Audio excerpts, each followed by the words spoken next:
على رسوله الكريم أما بعد فأعوذ بالله من الشيطان الرجيم بسم الله الرحمن الرحيم قال الله تعالى في كلامه المجيد الرجال قوامون على النساء بما فضل الله بعضهم على بعض وبما أنفقوا من أموالهم فالصالحات قانتات حافظات للغيب بما حفظ الله واللاتي تخافون نشوزهن فعظوهن واهجروهن في المضاجع واضربوهن فإن أطعنكم فلا تبغوا عليهن السبيل إن الله كان عليا كبيرا آمنت بالله صدق الله العلي العظيم. برادران اسلام، اس آیات مبارکہ سے پہلے اللہ تعالیٰ نے جو فرمایا تھا اور تم ان چیزوں کی تمنا نہ کرو جس کے ساتھ اللہ رب العالمین نے تم میں سے بعض کو بعض پر فضیلت دی ہے، یعنی جو کل ہم نے بیان کیا تھا کہ اللہ رب العالمین نے کسی کو مال کے ذریعے سے فضیلت دی ہو، عزت کے ذریعے سے فضیلت دی ہو، اس پر تم ایک دوسرے پر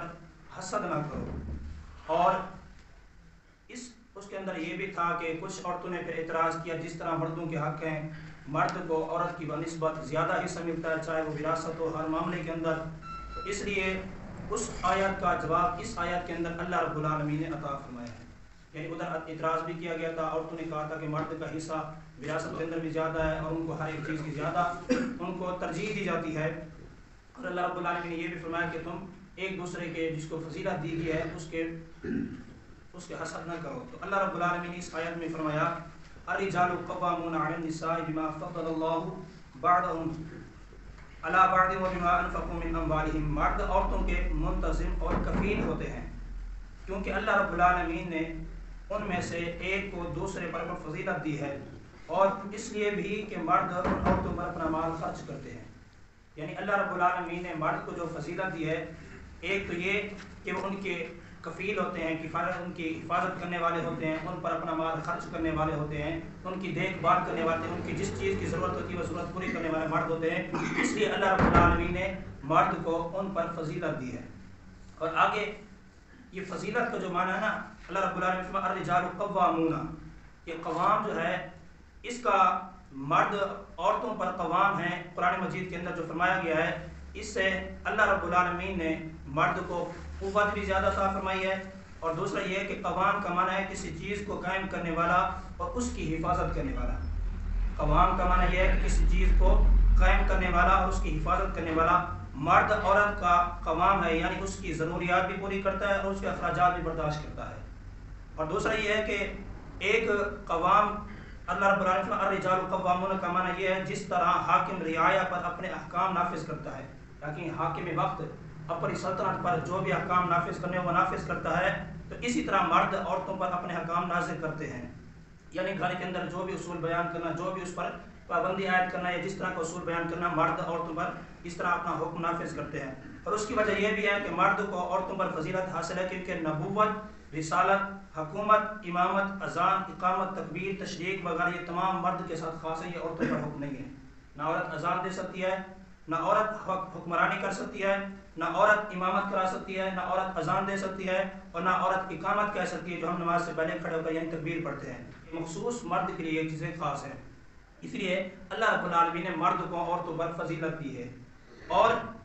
ایک اور حضرت ابو ہریرہ رضی اللہ تعالیٰ عنہ سے حدیث مروی ہے، آپ بیان کرتے ہیں کہ میرے آقا علیہ السلام نے فرمایا جب تمہارے حکام نیک ہوں، تمہارے اغناص سخی ہوں، یعنی تمہارے حاکم وقت نیک ہوں، اور جو تمہارے اغناص مراد یہ کہ غنی جس کو اللہ تعالیٰ نے مال اور دولت عطا فرمائی ہے، بہت مالدار ہوتے ہیں، وہ سخی ہوں، حکمران نیک ہوں اور مالدار سخی ہوں، سخاوت کرنے والے ہوں، تو تمہاری حکومت باہمی مشورے سے ہو، یعنی جو تمہارے حکمران ہیں وہ ہمیشہ مشورے سے کام لینے والے ہوں، فیصلہ کرنے والے ہوں، تو تمہارے لیے زمین کے اوپر ہی کا حصہ نچلے حصے سے بہتر ہے. یعنی جو قبر کا حصہ ہے اس حصے سے زمین والا حصہ بہتر ہے جب تمہارے حکمران اچھے ہوں، جب تمہارے سخی جو نیک لوگ جن کو مال و دولت تاکہ وہ سخی ہوں، سخاوت کرنے والے ہوں، اور جو تمہارے حکمران ہوں باہمی مشورے کے ساتھ حکم نافذ کرنے والے ہوں. تو اللہ رب میرا علیہ السلام نے فرمایا جو زمین کا اوپر والا حصہ ہے وہ نیچے والے سے بہتر ہے، یعنی تم زمین کے اندر جو رہ رہے ہو تمہارے لیے بہتر ہے. آگے فرمایا اگر اس کا تمہارے حکمران بدکار ہوں اور تمہارے اغنیاء بخیل ہوں، یعنی حکمران بدکار ہو گئے اور جن کو اللہ تعالیٰ نے مال اور دولت عطا کی وہ بخیل ہوں، کچھ بھی نہ خرچ کرنے والے ہوں، تو اللہ رب العالمین کے محبوب نے فرمایا تمہارے معاملات عورتوں کے سپرد ہو جائیں تو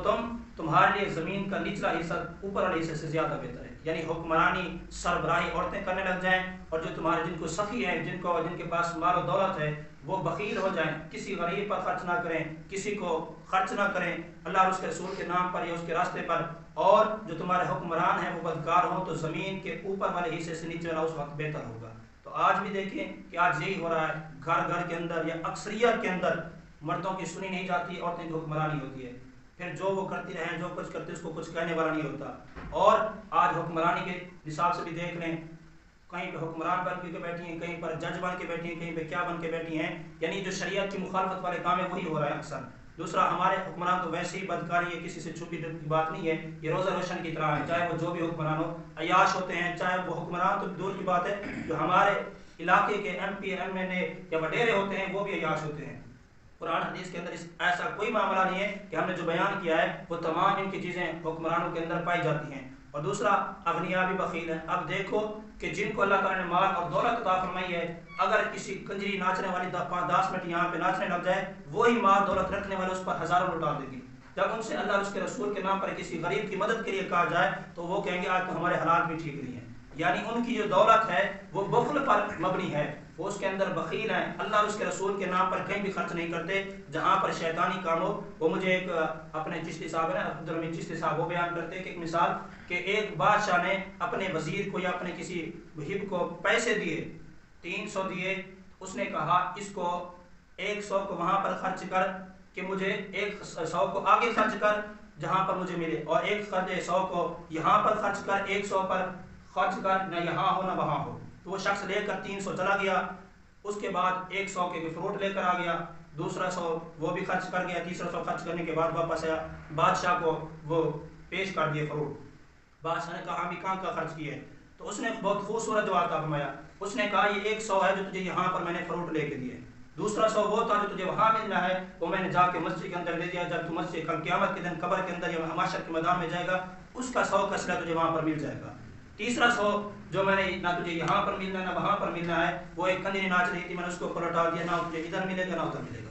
نہ تجھے قیامت والے دن اس کا جزا ملے گی، مثال صلہ ملے گا، اجر و ثواب، نہ دنیا کے اندر تجھے کچھ ملا ہے، تو نے بس لٹا دیا ہے، نہ ادھر کا ہے نہ ادھر کا ہے، جو تو نے 100 روپے خرچ کیا ہے اللہ اور اس کے رسول کے نام پر وہ تجھے وہاں ملے گا، اور جو 100 تھا یہ فروٹ تیرے یہاں پر آ گئی تو کھا سکتا ہے۔ تو ایسی مثال ہے کہ پھر میرے آقا علیہ السلام کا اس فرمان سننے کے بعد میرے آقا علیہ السلام کا زمین کا پھر نچلا حصہ تمہارے لیے اس وقت زیادہ بہتر ہوگا۔ تو اللہ رب العالمین نے جب یہ آیات فرمائی کہ فضیلت والی، اس کے بعد اللہ تعالیٰ نے عورتوں کا معاملہ بیان فرمایا۔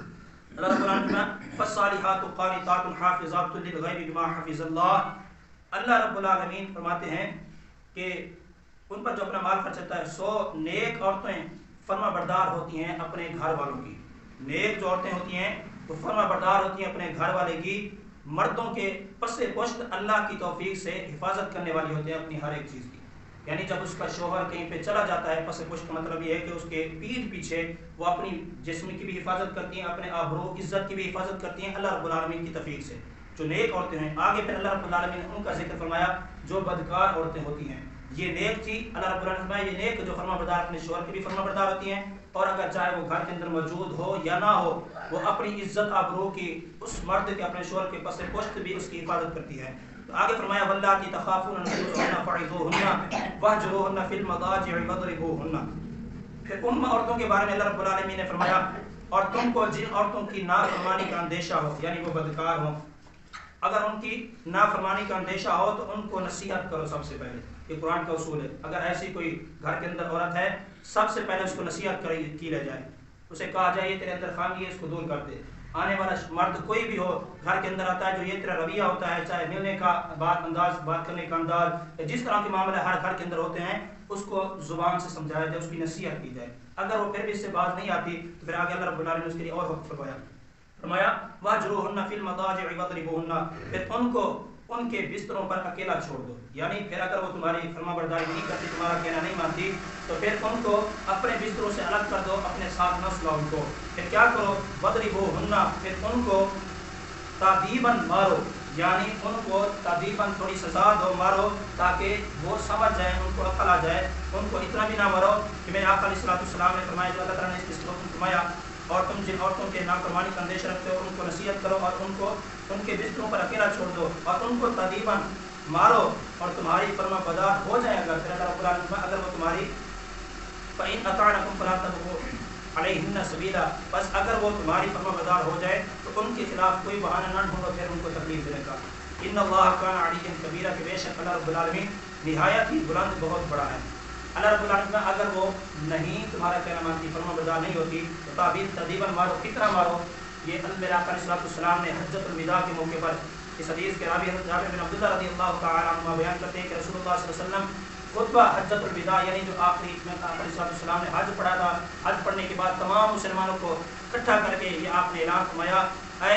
لوگوں عورتوں کے معاملے میں اللہ تعالیٰ سے ڈرنا ہمیشہ, عورتوں کے معاملے میں ہمیشہ اللہ رب العالمین سے ڈرنا اور ان کو اللہ تعالیٰ کی امان سے حاصل کیا ہے اور اللہ تعالیٰ کی اجازت سے حاصل کیا ہے. یعنی اگر نکاح ہوتا ہے یہ اللہ تعالیٰ کی امان سے ہوتا ہے اور اللہ تعالیٰ کی اجازت سے ہوتا ہے. ان کے جسموں کو اپنے اوپر حلال کیا ہے اللہ تعالیٰ کے حکم اور اس کی اجازت کے ساتھ, اور تمہارے لیے یہ حق ہے کہ وہ تمہارے بستروں پر اس شخص کو نہ آنے دیں جس کو تم ناپسند کرتے ہو. یعنی ان کا یہ حق ہے کہ اس شخص کو تمہارے بستر کے قریب نہ آنے دیں جس کو تمہارے شوہر نہ پسند کرتے ہیں. اب شوہر کی تو یہی پسند ہے کہ میری بیوی کو میرے علاوہ کوئی نہ دیکھ سکے نہ چھوئے,